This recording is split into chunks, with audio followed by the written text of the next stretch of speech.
So, Okay. um, hello everybody, welcome back. This is session number 3 for our lecture on UV astronomy by Kyle Cook from UFL. And with this, I give it over to Kyle, who will talk today about UV instrumentation. Yes, and for some reason, I'm looking for my share screen, which seems to be missing.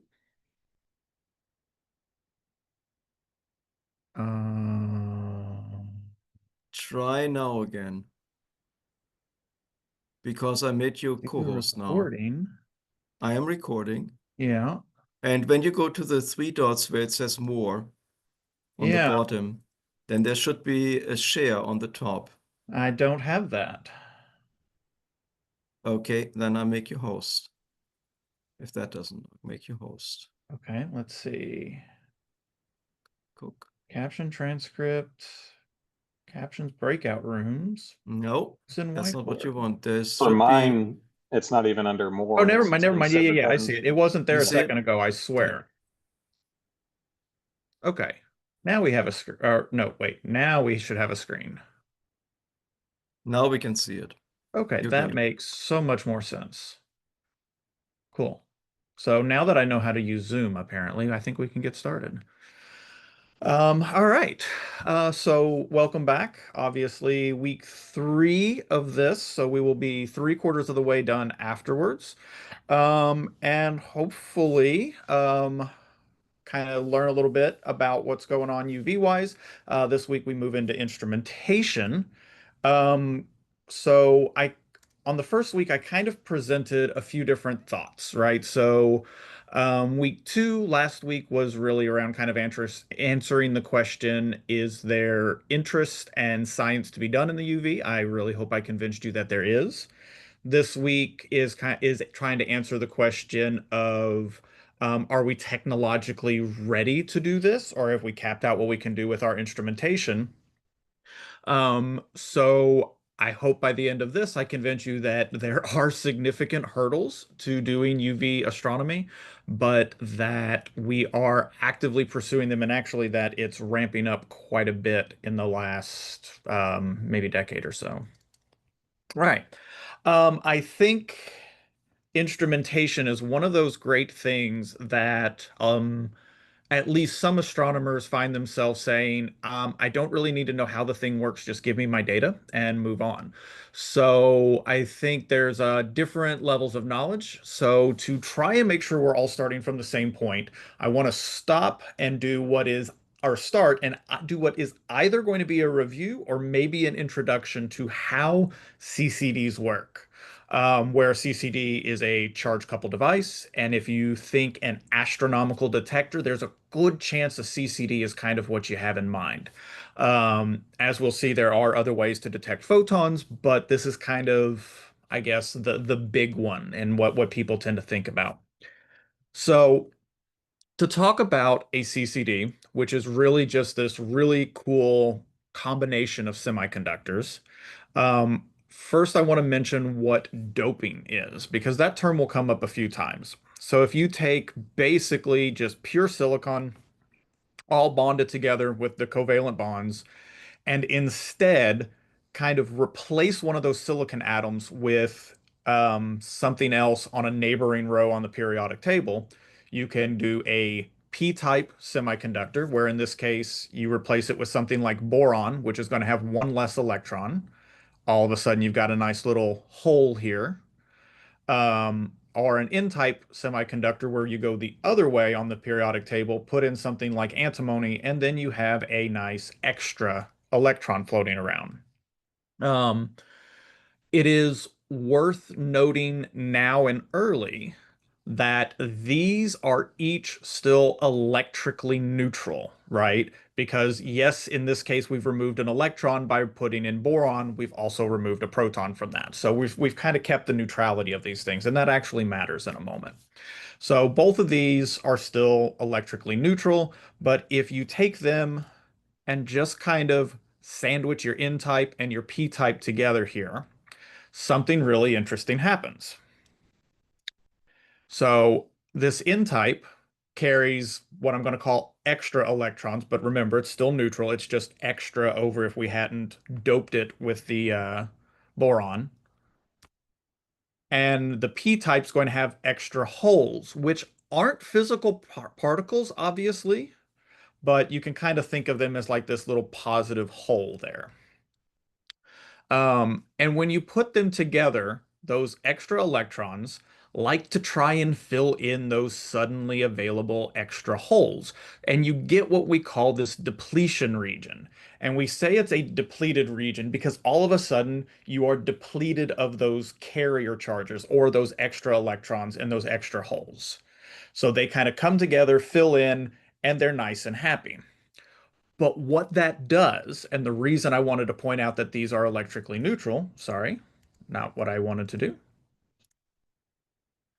point out that these were electrically neutral, is that now we've basically pulled some of those extra electrons out to fill some of those extra holes, and we do set up an electric field across this with basically no effort of our own. So automatically you get this nice electric field across there.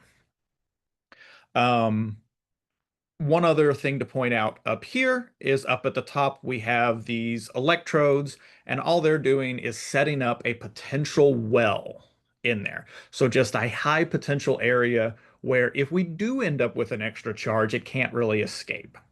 And that defines our pixels, sorry, or our picture elements. So if you don't know where the name pixel comes from, it's a single picture element, a single element of the image that we're eventually going to build. And the electrodes are just kind of responsible for setting up the potential gradients that we need to do that. Um, so we have that set up.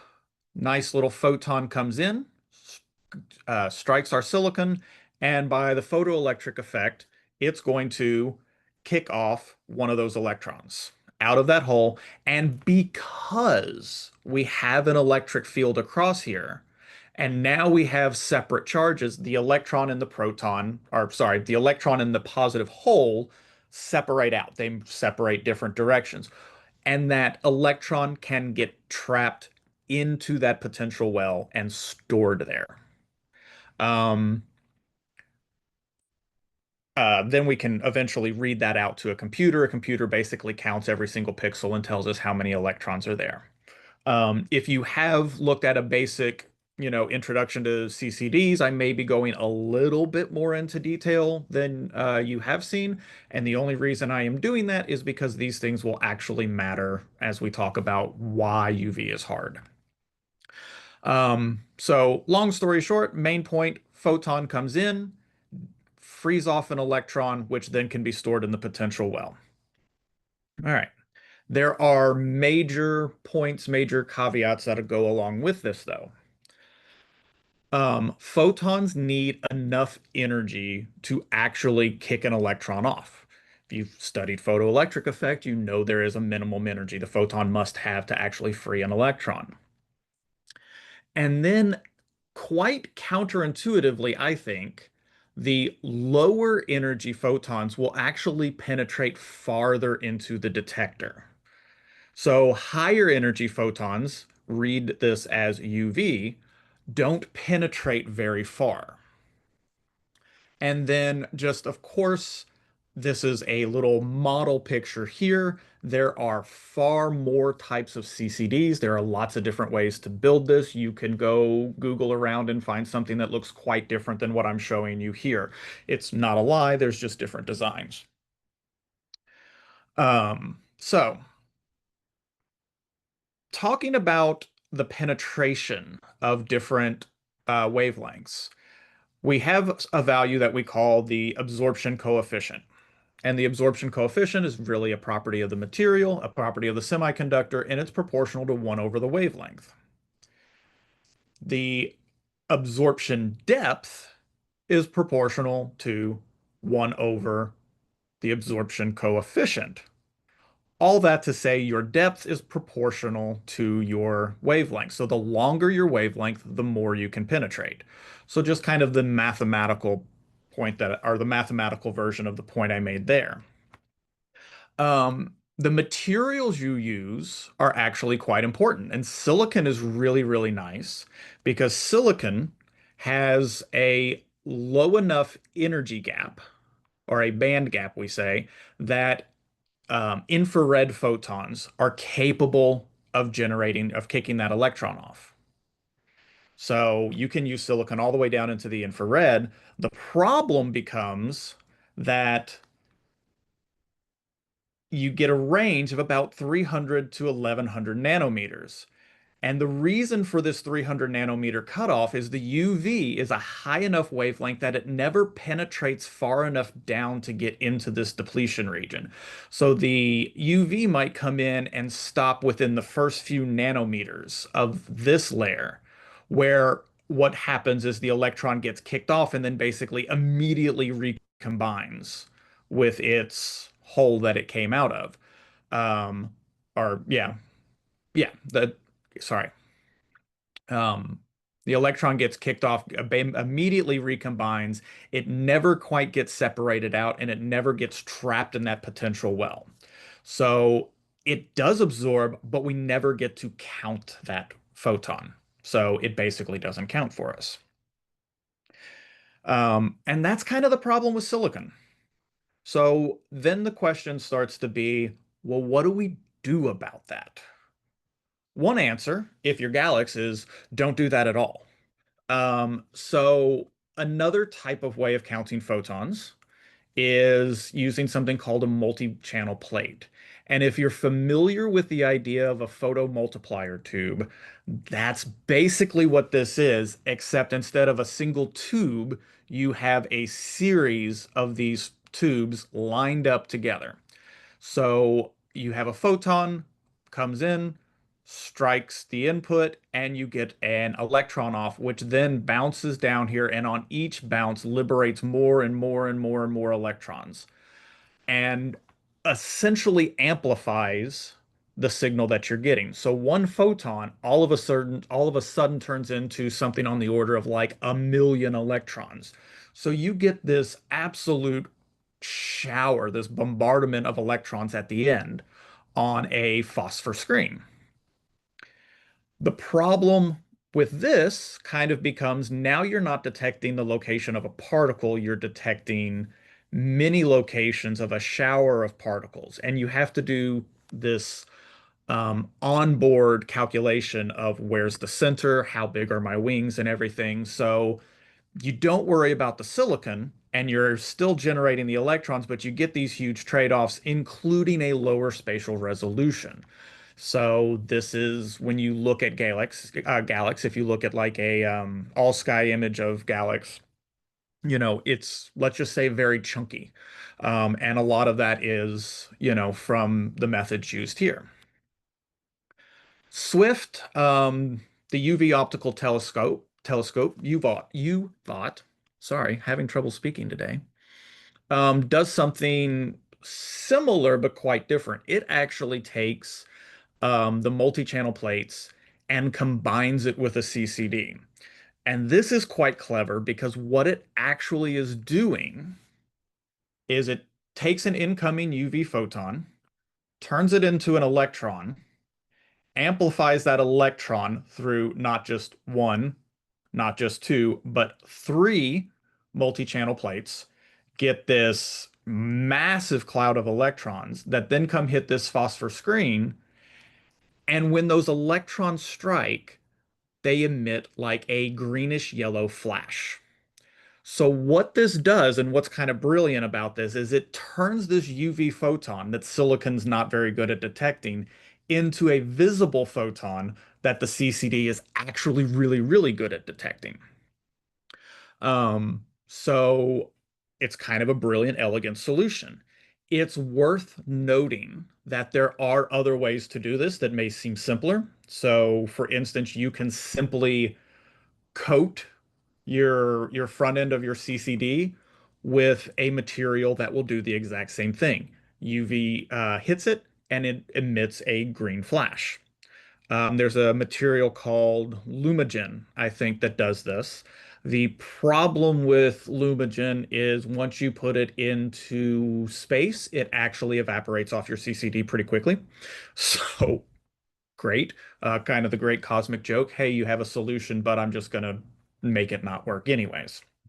There are things you can do to harden it and make it kind of stay around longer, but that is the basic problem with that. Swift itself is not without its own problems. Um, Sorry, yeah, I said that. Swift itself comes with two significant problems. I know there are some people in this chat that deal with Swift and probably deal with instructors who deal with Swift. One is a significant red leak, and the other is a time-dependent degradation. And I want to look at each one of those to kind of see where they come from. So first off with Swift, the red leak. I think I showed this exact image the first day, where we have different filters. This is your Swift. Well, both of these, the red and blue line, are your Swift W2, M2, W1 filters, and this is the Swift U-band filter. The only difference here, for instance, with W2, the red line is your filter transmission, and the blue line is what you actually get combining your filter with your detector with everything in there, because obviously your filter is not the only thing affecting your transmission.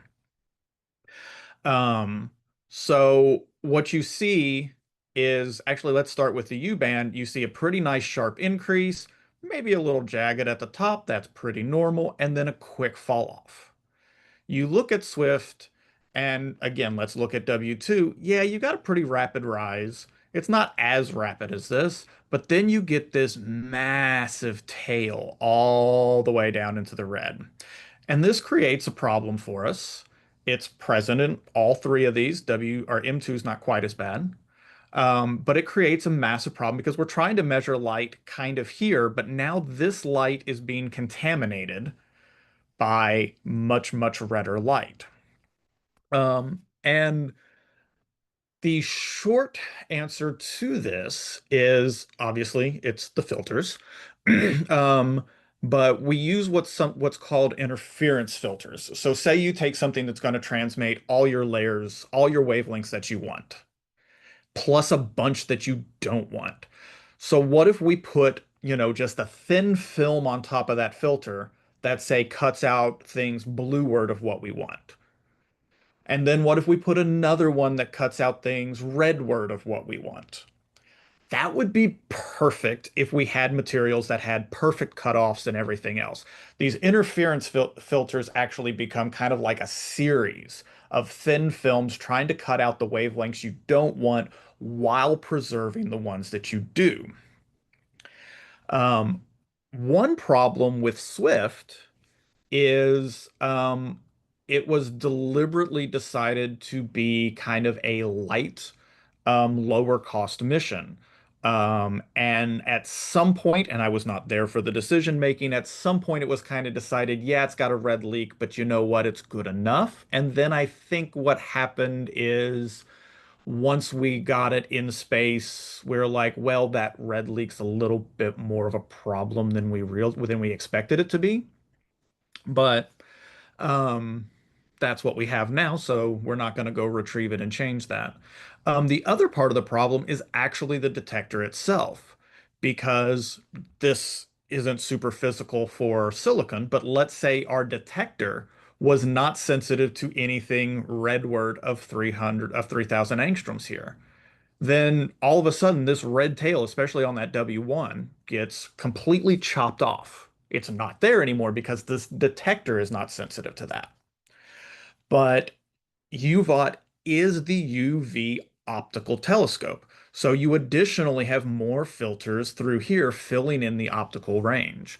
So the UVOT detector is actually very, very sensitive to these other wavelengths that we don't want. So it comes down to the filters alone to try and remove this.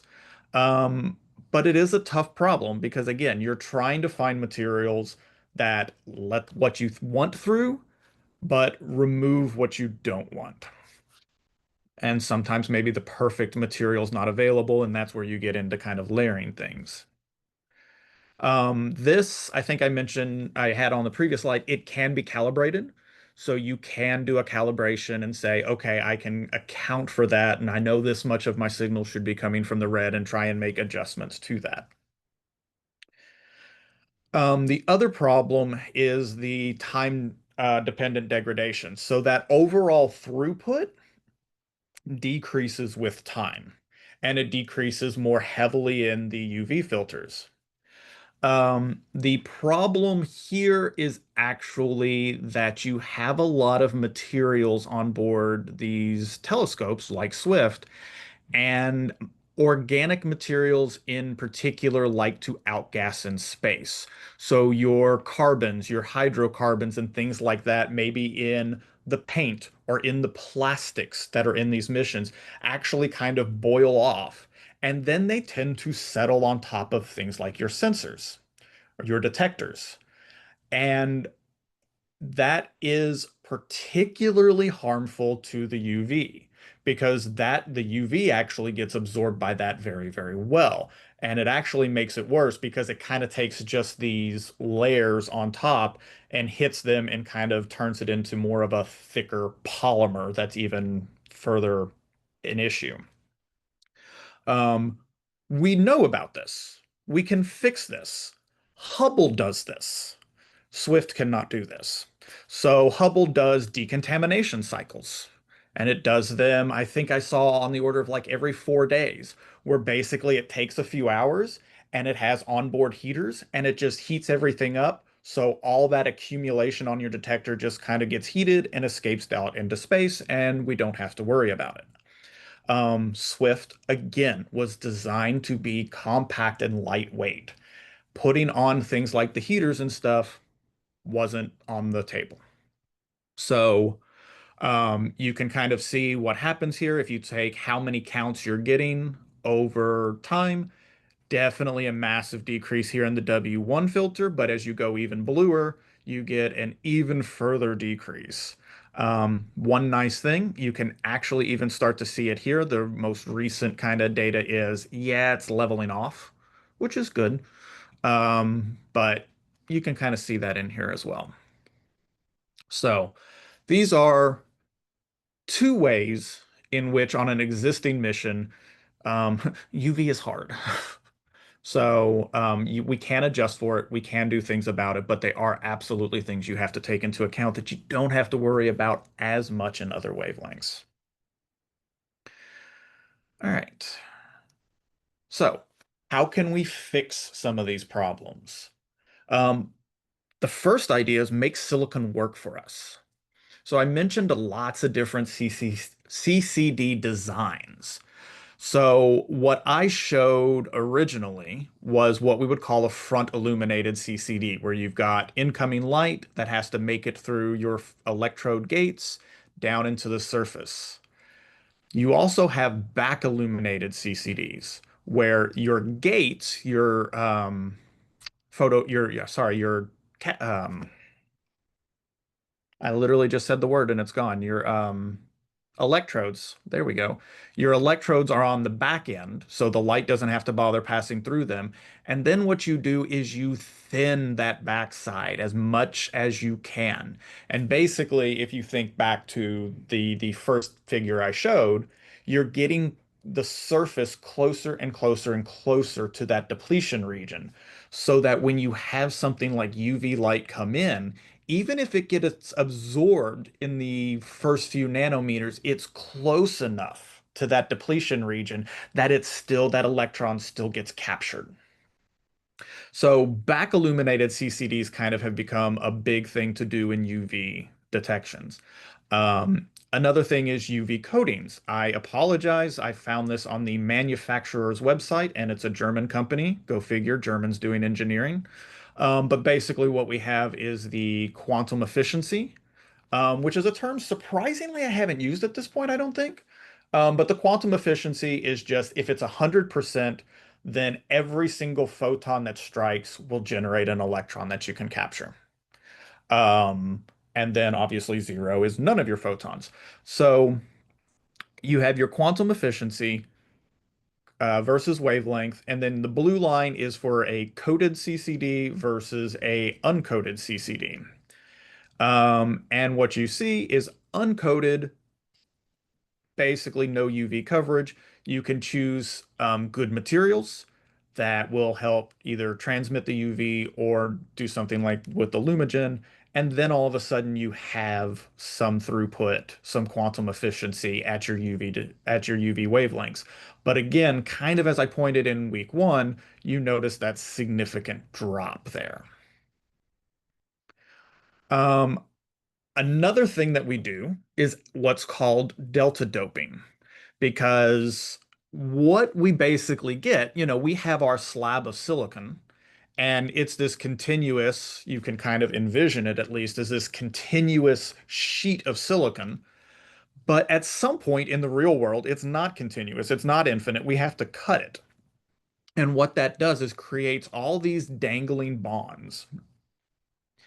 And these dangling bonds really want something to hold on to. So when you have something like a UV photon come in, they tend to absorb that energy right on the surface. They tend to kick off that electron and hold on to it right there.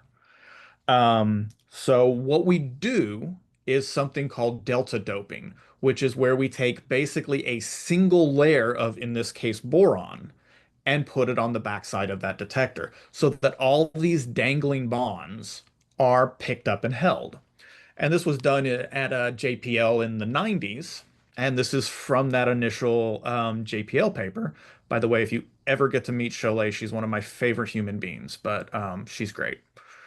So this figure is the quantum efficiency versus wavelength. The solid line is for silicon itself. Done nothing to it, just silicon. Or I should say your doped silicon. Um, and then these are measurements at different times, and they line up with the line of silicon almost perfectly. So basically, think of it this way. Your solid line is the best that silicon can do. And then these are the measurements on what you get if you do a delta doping process, which means instead of all your energy and all your electrons kind of being captured here and never actually making it into your detector, all of a sudden, by having that thin layer of boron, then your photons are making it through at about the same rate we would expect if there was no issue going on here at all.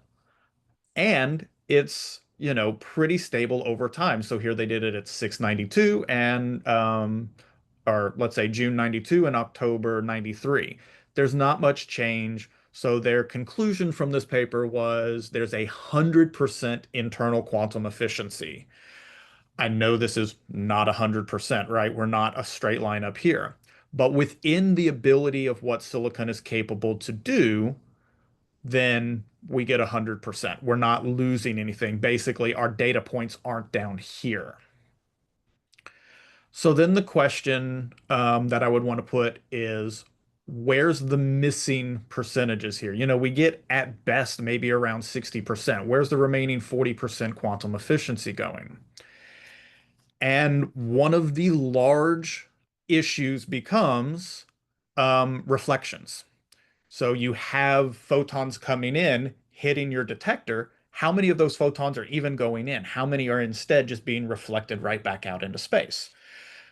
It can be significant. So the way we address that is more coatings on detectors. So we have AR coatings. You'll see any paper ever wants to tell you what AR means. It just means anti-reflective coatings. There is absolutely a trend in astronaut or in instrumentation papers where they think all their acronyms. Um, but anti-reflective coatings, these are some examples of the materials used. Aluminum oxide, magnesium fluoride, hafnium oxide, which honestly, I don't know where this was missed in my education. I did not even know there was an element called hafnium, so I had to go look that one up. Um, and then these are all designed to give you a low reflectance, so very, very low reflection. We also use other materials to give us a very high reflection. And these are great for mirror coatings, which kind of takes us to the next thing. We need to coat our mirrors as well because we like to use aluminum a lot for UV mirrors because they're actually really, really good at reflecting UV photons. But aluminum has the problem that in the atmosphere, it oxidizes. So you get this layer of aluminum oxide on top of your mirrors, which is very bad at reflecting UV photons. So we put the aluminum down and then we do some kind of a coating to do one of two things. One, protect the aluminum, or two, increase the overall reflectivity. So um, there are all kinds of different materials, and this is where a lot of work is being done right now, is how do we increase the reflectance of our mirrors for UV photons? This is a massive quest right now. And there are lots of different materials. Let's see, this xenon and this enhanced lithium fluoride. These are two of the very, very, very heavily researched ones right now. The magnesium fluoride's been used for a long time. This is kind of our like tried and true method. These are kind of our let's do better methods. So here we see wide range of wavelengths here. Our UV, probably about here down. And you see everything lines up really, really nice the whole way through our bands. And then our UV is absolutely insane. If you look at just bare aluminum, you see that it drops off, and that is a lot of that aluminum oxide. So we go all the way down to not much reflectance at all at our shortest wavelengths. And we need these coatings to help protect the mirror or offer its own reflectance to kind of bump that back up. Um, I will say I've been really surprised as I've looked around. I haven't heard anybody talking about this cryolite material, but it seems like it gets the highest. The problem is it doesn't quite cover the full range. And that may be why people aren't talking about it. The initial concept for Habitable Worlds Observatory is to push down to 100 nanometers, and that doesn't get us there. It is worth saying there are a lot of calls to go further towards the blue than 100 nanometers as well. So we'll see where that falls. Um, and just zooming in on this a little bit on our UV wavelengths themselves, you can see there's quite a bit of difference depending on what coating you use. And this leads to kind of an important point because if you look at this figure, you know, which one do you choose? I don't know which one I would choose. There are luckily people who know more than I do who get to make these decisions. Um, Couple things to point out. One, the thickness of these coatings can absolutely change where the peaks of these lines lay. So this should not be looked at as like the absolute truth. It should be looked at as, in this case, using the thicknesses that were used, this is what we got. You can absolutely play with the thicknesses of these coatings and kind of shift this around a bit. Um, in terms of making those decisions, though, there is a little bit of guidance on this. And I just kind of want to point this out real quick is this idea of a technology readiness level. So this is kind of the internal system that NASA uses to try and determine how ready a technology is to actually be used, especially on something like HWO, which is a flagship mission. Um, these NASA flagships are designed to create new technology, to push the bounds, to do more than what necessarily we've already done before. That doesn't give, the developers, the engineers a license to be reckless. So HWO requires that any technology be at a TRL level of 6 so that the systems or prototypes have been demonstrated in the relevant environment. Um, A part of this is actually the Roman Space Telescope, which I is not part of this talk, but I hope you've heard of. They're testing a coronagraph, and one of the reasons they're testing this coronagraph is so that it can be improved and incorporated into HWO. It's definitely a technology trial, and that's part of trying to get this to this, minimum threshold. Some of these coatings, especially that where to go? Is it not on this one? Uh, yeah, no, sorry. This xenon here is like down here at 3. So it's got some room to grow before it would be considered flight ready or flight worthy. All right. So what kind of progress have we made? Basically, at least for HWO, what's being pursued for detectors is something that can do a wide format, so nice wide field, high quantum efficiency, and a high signal to noise ratio. Mainly signal to noise by pushing the noise in detectors down. Um, they are still looking at multi-channel plate detectors. These aren't like off the table. They're not, a bad technology that can't be used. Some of the original um, MCPs, multi-channel plates, used a lead glass, which actually kind of gave like a radioactive background. So using more like borosilicate type glasses and things like that that are actually going to give a lower background. They're actually, we can engineer them with the different tubes much closer together, better sampling using kind of different regions to detect, to show, to improve that spatial resolution problem we talked about. Um, CCDs are absolutely still on the table. They fit better on missions, basically. They're far more compact. They are a lower complexity technology. You can imagine this little tiny plate with like nanometer sized tubes that you're collecting and bouncing and everything. So CCDs are still great. There has been experimentation with new materials.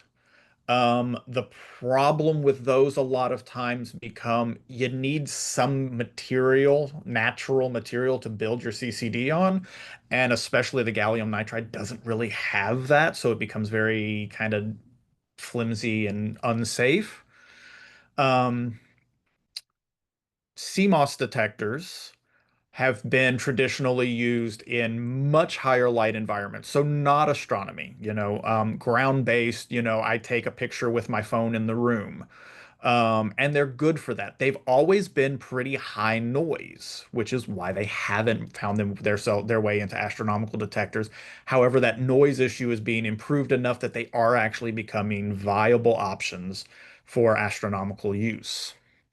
And then, of course, kind of already mentioned this one, but trying to improve the anti-reflective coatings. So we're just getting more photons into the material to begin with. So here's some examples from Sarah Tuttle's paper that I think I referenced on another slide. You can kind of see we're down here UV wavelengths and what happens if you have a delta doped CCD with an appropriate anti-reflective coating and how all of a sudden, well, actually, first let's start that front illuminated CCD is basically useless to us. A delta doping without a coating does significantly better, up to about 60%. But then with an anti-reflective coating, all of a sudden we can start pushing up into the 90s on our quantum efficiencies. So if you imagine previously we could only capture 60% of our photons, and now we can capture 80 to 90% of our photons. That is a significant improvement and is already going to get us fainter objects, more structure, more details in what we observe.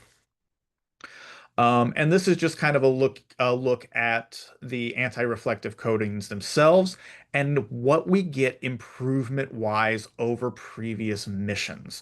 So the far UV filter in Galax, the near UV, what Hubble's been capable of versus the quantum efficiencies for detectors with these different uh, anti-reflective coatings. I will say I could not find a good reason for why these were plotted the way they are, where each one is just in a specific narrow range. I don't know if this was just the peaks um, of those materials, is my guess. Like this is where the magnesium fluoride peaks, but the paper, at least as far as I see, didn't explicitly say that. So I will acknowledge up front this seems kind of like a weird way to plot this instead of showing it over the full range. Um, but no, that wasn't addressed that I saw in that paper. Um, and just to kind of start wrapping this up, important kind of caveats to this. Just like the science cases, this is only a small subset of what UV instrumentation is. Things that have not been discussed. I really didn't discuss on anything that deals with spectra. So IFUs, integral field units, grisms and gratings, the polarimetry involved or doing polarimetry studies. There's something called solar blind photocathodes, which are actually very sensitive into the UV range. Um, so there's a lot of different things that aren't discussed here. Obviously, I can't be comprehensive in 40 to 45 minutes. But hopefully, again, to kind of give a little bit of a flavor. And kind of what I hope are the takeaways from all this. Um, what I will call a whirlwind of instrumentation um, is that a lot of work continues to go into existing UV technology. And that's kind of different from what was happening because we kind of stopped looking at UV instrumentation for a time and instead focused on infrared. We wanted to really develop that infrared mission because those were the missions we were planning on. You know, we were looking at something like James Webb, and we need that good infrared technology. So that's where we went. And that kind of shifted the focus away from UV. But now we're like, okay, we've got great infrared going on. Now we need to kind of look at the UV again to start getting things up. Um, I also want to say, if you find yourself as a person that loves astronomy, I assume everybody here does, but also has an interest in things like material science or solid state physics or just getting your hands dirty and getting on something. Astronomical technology is or astronomical instrumentation is a very, very important field. And it's kind of a really interesting field because one thing we don't do is we don't make the same instrument twice, really. Every project you work on gets to be a nice, unique thing. So as your career progresses, if you're, not already faculty and where you're at, this is a real thing. This is a real field, and it is something that perhaps might be interesting to you.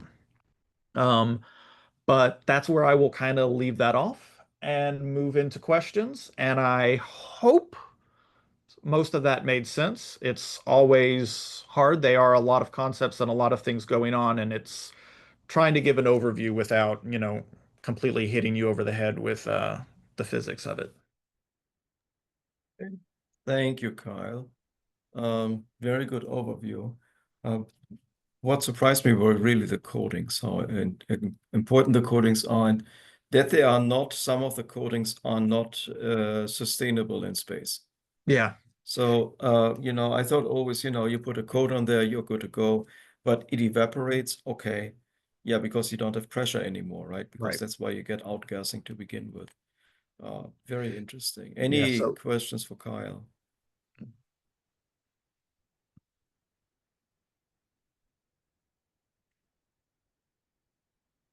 Yeah, I did. I was a bit surprised about the degradation of the time dependence of the UVOT because I use the UVOT all the time. hmm Um, but usually the software compensates for that, right? I mean, if you see, it should, right? The calibration should take care of that.